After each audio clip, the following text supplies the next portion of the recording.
শুভ সকাল, আন্তরিক ভালোবাসা সবাইকে জানাচ্ছি। আমরা আজকে এসেছি বিলতেলকারের মধ্যে আমরা ঘুরতে এসেছি। দেখুন, পানি আর পানি, এগুলো বন্যার পানি।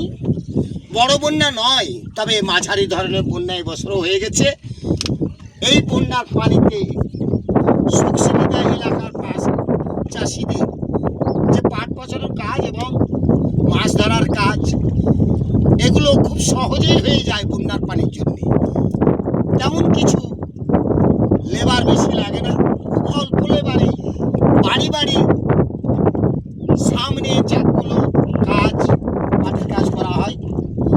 এই যে দেখতে পাচ্ছেন, দেখুন শুধুই পানি আর পানি। এর নাম বিলতেলকার।